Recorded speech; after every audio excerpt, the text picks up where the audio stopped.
Hi guys, welcome to my channel. My name is Teresa from the blog and YouTube channel Freetofflower.com, where I share all about our simple living on our European farm, homesteading how-tos, and recipes from scratch. Today, I want to share with you a sourdough beginner kit that I wish I had when I was first baking sourdough. One of the best things about sourdough is that it can be very budget friendly. You can get homemade bread and homemade baked goods at a really good price. The next great thing that I love about sourdough are the health benefits. Through the fermentation process, baked goods become much more easily digestible, not to mention that they become more nutritionally rich. And so if we are gonna eat baked goods, we might as well make them sourdough.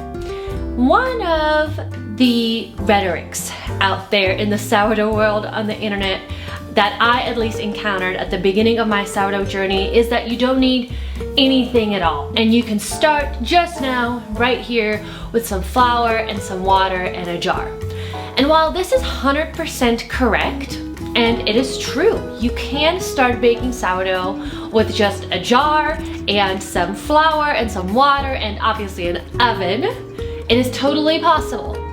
However, now looking back, I do think that especially the beginnings of my journey would have been so much easier, so much more pleasant, and I would have seen success so much faster if I had just bit the bullet and invested in a few simple little things that, truth be told, are actually not that expensive at all.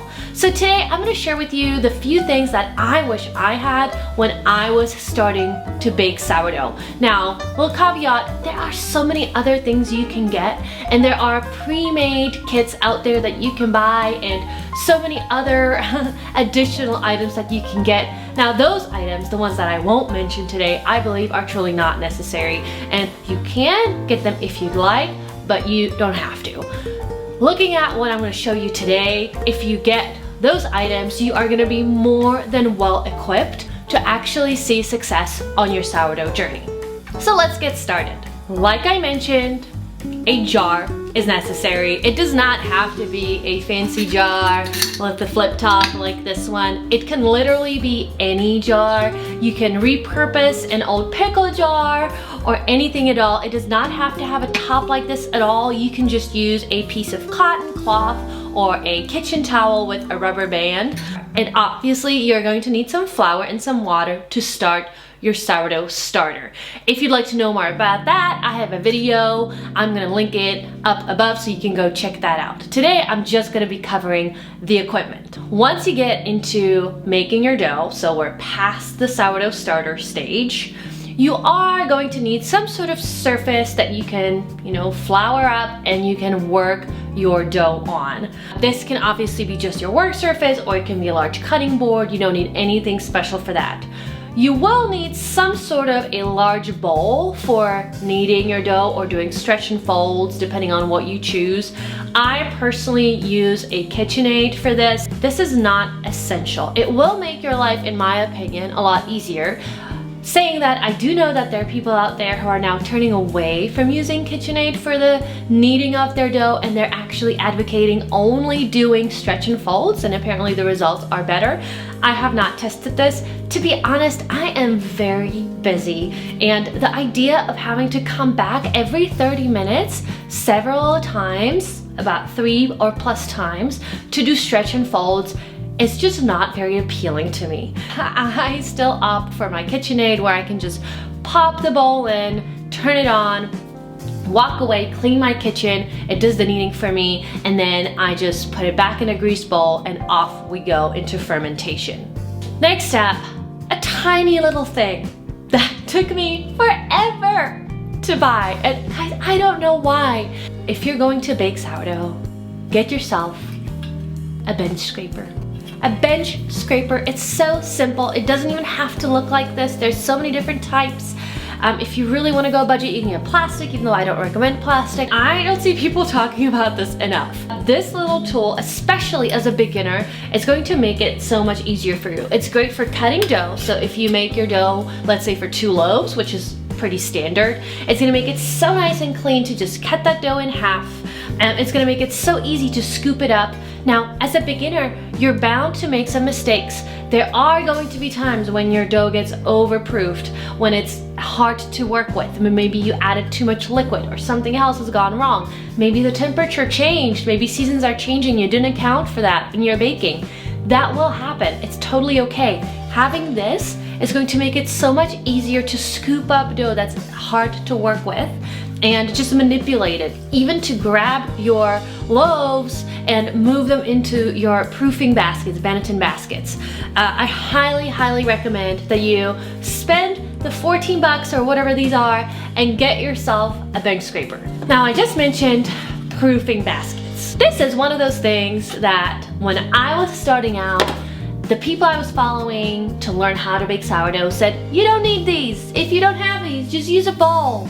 I don't know how to put it, but I at least never had a bowl that was the exact right shape to hold my dough so that it would get the nice rise instead of just kind of spreading out. My bowls were either too wide or too little, and it just did not work correctly. Also, I never got that beautiful look. And if we're baking sourdough, at least half of why we're doing it is because the bread looks so beautiful and it's so satisfying.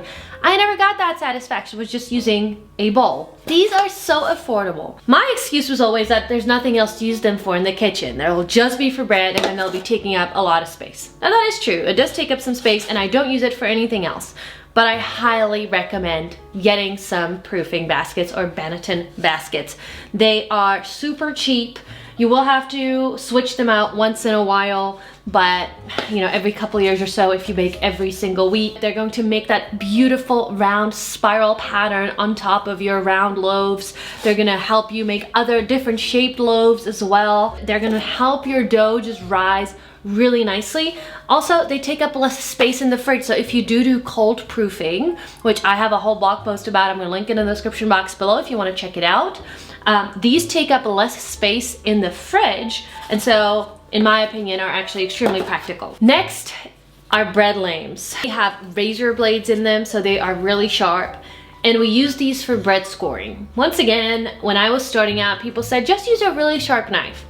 Now, you can do it, but this works so much better. You either have this style, kind of like a knife, or these little ones that look like this. I'm sure there's others, but these are the two that I have. They make the act of bread scoring so much easier, which means that you can get a little bit more creative and include some more patterns, even though you might not be very artistic like me. You can make your loaves look so nice and pretty without it feeling so laborious. I definitely recommend that you invest in a bread lame. If you'd like to know more about how to score sourdough bread, I'm gonna link that in the description box below. Last but not least, you are going to need some form of Dutch oven. This is one of those things that you could potentially do without, or you can use other substitutes. There are different ways that you can bake bread in the oven. There are different implements. There are these beautiful baking cloches, I think they're called. I don't have one, I really want one. What I like about the Dutch oven is that it is still multi-purpose. You can use it for your bread, but you can use it for other things as well, like, roasting a chicken, or you can cook with it on the stove and do many different things. This is one of the things that you could potentially not have, but once again, I think that you're gonna have a much more chances of success at the beginning of your sourdough journey to get a nice loaf with a nice rise, with a crust that's not too hard and not too soggy if you do invest in a Dutch oven. They have now become really affordable. You can buy them from many different brands. They don't even have to be branded. They can be a no-name brand and they still work just fine. You can opt for an enameled one or a cast iron one. That's up to your preference. Cast iron are obviously gonna have to be seasoned, but I think they're probably gonna be more non-stick. Enameled are easier in that you don't have to season them. They're easier to wash, but in my opinion, at least with all the enameled cast iron stuff that I've used, it usually ends up being more sticky than the actual cast iron, but that is up to you. You can also buy them used. Like, I would not shy away from that at all. All of those items that I mentioned today are the only items that, in my opinion, you truly need to be a successful sourdough baker at the beginning before you start. They are not gonna come up to a giant amount. If you are committed to trying your hand at sourdough and you want to up your chances of success, I would invest in those items. Don't be like me. Don't leave it for a really long time and struggle and wonder why your sourdough is not turning out. Lastly, I want to mention, you obviously need an oven and you also need some filtered water. That's what I use my water filter over here for. You don't want to be using water that is full of chemicals from the tap, fluoride, and other things. This could impact the rise of your sourdough starter and also your bread. Make sure to add some filtered water in there. That is all from me today. Thanks so much for watching. Is there something that I should include in my beginner's sourdough kit? I'd love to know. Let me know in the comments below. If you found this video useful and enjoyed it, please hit the subscribe button so you never miss a new video. I publish a new video every week. Thanks for watching, guys.